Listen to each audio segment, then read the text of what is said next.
Hi guys, so good afternoon. Welcome back to my magical world. It's me, Frostbite Goddess, your favorite celebrity here in the Philippines. It's 16:54 in the afternoon, and today is Saturday. Today is Saturday, February 15th of the year 2025. So,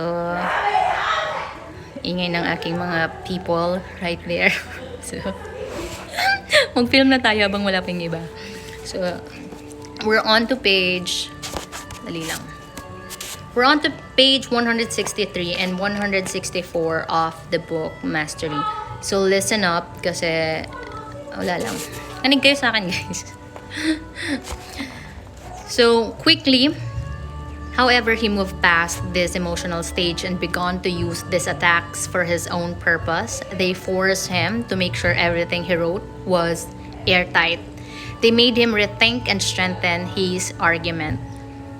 He could hear their possible criticisms in his head and address them one by one in his subsequent writings. This made him a better writer and thinker. And the controversy they stirred up only increased the sales of Don't Sleep, There Are Snakes. Yan ang sinasabi ko, guys. Andito na sila. So, hindi ko alam paano natin ito i-continue. Wait lang. Okay, guys. Let's continue. Hindi ko alam paano i-continue to, but we have to finish this, okay? So, Don't Sleep, There Are Snakes. Winning many converts to his argument in the process.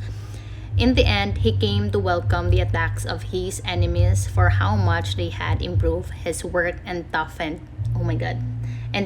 him up. Oh my god, wait, ayusin ko kasi. Wait lang. Ayan, dapat naka-cover. Oh my gosh.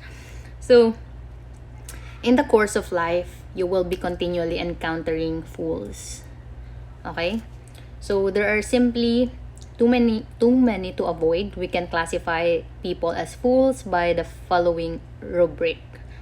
When it comes to practical life, what should matter is getting long-term results and getting the work done in as efficient and creative a manner as possible. That should be the supreme value that guides people's actions, but fools carry with them a different scale of values. They place more importance on short-term matters, grabbing immediate money, getting attention from the public or media, and looking good. They are ruled by their ego and insecurities. They tend to enjoy drama and political intrigue for their own sake. Parang they kind of like romanticize the fame and the political publicity for their own good and benefit. Whether it's a good or bad publicity, it's still a publicity and it's still money. Time is money. Every time you were being talked about, it's still money, right? 'Di ba? So, ito yung hindi naiintindihan ng mga tao when they do love drama. Okay lang naman to be critical sometimes, to have criticism, but dapat may resolution about it. Okay? So, when they criticize, they always emphasize matters that are relevant to the overall picture or argument. They are more interested in their career and position than in the truth. So, madalas kasi ganito. Ang hirap kasi yung totoo, hindi siya, it's vague. Madalas, it's like that. They don't value it. And me, as a Sagittarius, I don't... We are so blunt, diba? So, we try to say it as it is, and you just have to accept it, and we will slap you the truth right in front of your face. They are more interested in their career and position than in the truth. You can distinguish them by how little they get done or by how hard they make it for others to get results. They lack a certain common sense, getting worked up about things that are not really important while ignoring problems that will spell doom in the long term. The natural tendency with fools is to lower yourself to their level. Ito yung nahirap. Kasi when you already, yung tatapatan mo na sila, kumbaga yung papatulan mo na sila, 'Diba? And then, parang nandun ka na sa level nila. That's why, I'm remaining my silence every time. Kasi, we can't be on their level, guys. Especially you, my viewers, okay? Think smart, and move in silence and integrity. The natural tendency, ayan na.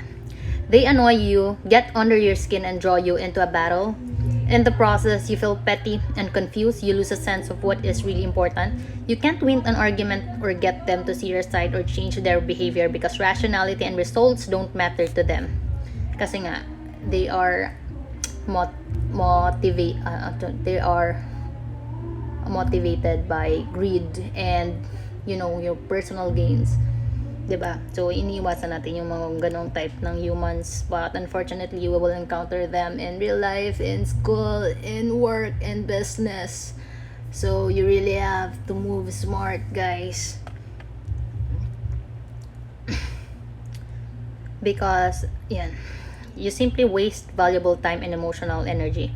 Okay, so iwasan natin yun. Yung ma-waste yung ating energy because our energy is golden as it is. Okay? Okay, so in dealing with fools, you must adopt the following philosophy. They are simply a part of life, like rocks or furniture. All of us have foolish sides, moments in which we lose our heads and think more of our ego or short-term goals. It is human nature. Seeing this foolishness within you, you can then accept it in others. This will allow you to smile at their antics, to tolerate their presence as you would a silly child, and to avoid the madness of trying to change them. It is all part of the human comedy, and it is nothing. It is nothing to get upset about or lose sleep over. So, guys, dapat magaling kayong. You need to be unbothered when dealing with this acts of foolishness by the people that we encounter, the bad people. You can be bad sometimes, pero yung parang you're always motivated by, alam mo yun, it's so dark, their souls are dark. This attitude, suffer fools gladly, should be forged in your apprenticeship phase, during which you are almost certainly going to encounter this type. If they are causing you trouble, you must neutralize the harm they do. Wait lang.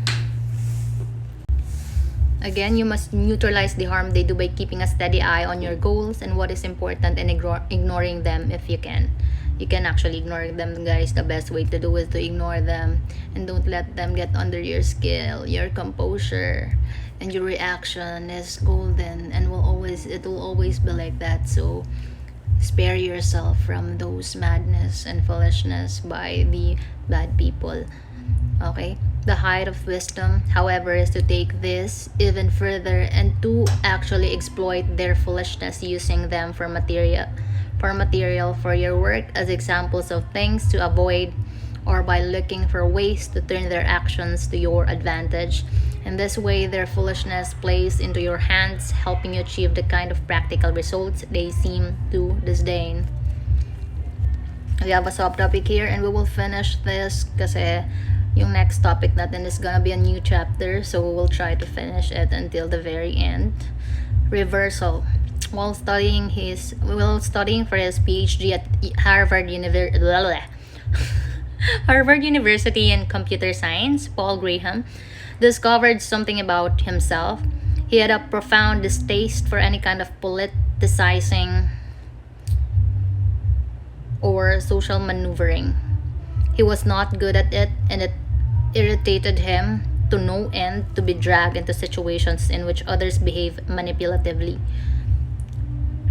His brief encounter with politics within the department convinced him he was not cut out for a life in academia. This lesson became strengthened a few years later when he went to work for a software company. Almost everything they did was irrational. Firing the original tech people, making a salesperson the head of the company, creating too long a time between releases of new products, all of these bad choices came about because in a group, politics and ego often trump sound decision making. Unable to tolerate this, he came up with his own solution. As much as possible, he would avoid any environment that involved politicizing. This meant sticking up doing startups on the smallest scale, a constraint that made him disciplined and creative. Later, when he founded Y Combinator, a kind of apprenticeship system for tech startups, he could not prevent the company from growing in size. It was too successful. His solution was twofold. One, he had his wife and partner in the company, Jessica Livingston, handle all the tricky social situations since she possessed a high level of social intelligence. Two, he maintained a very loose, bureaucratic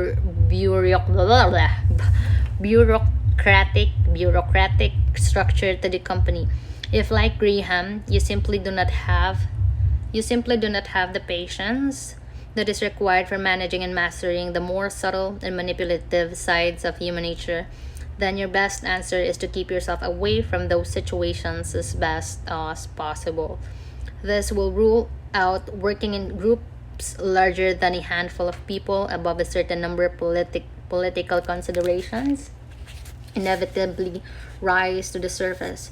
This means working for yourself or on very small startups. Even still, it is generally wise to try to gain the rudiments of social intelligence, to be able to read and recognize the sharks, and to charm and disarm difficult people.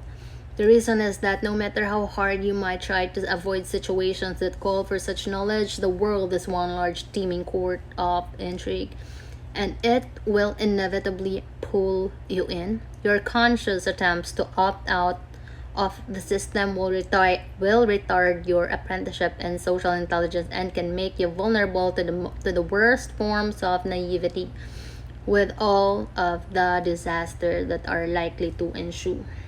Disasters, tower moments are meant to happen, guys, because it's kind of like it's a wake up call. It's always been like that, and it's happening every now and then on a certain level to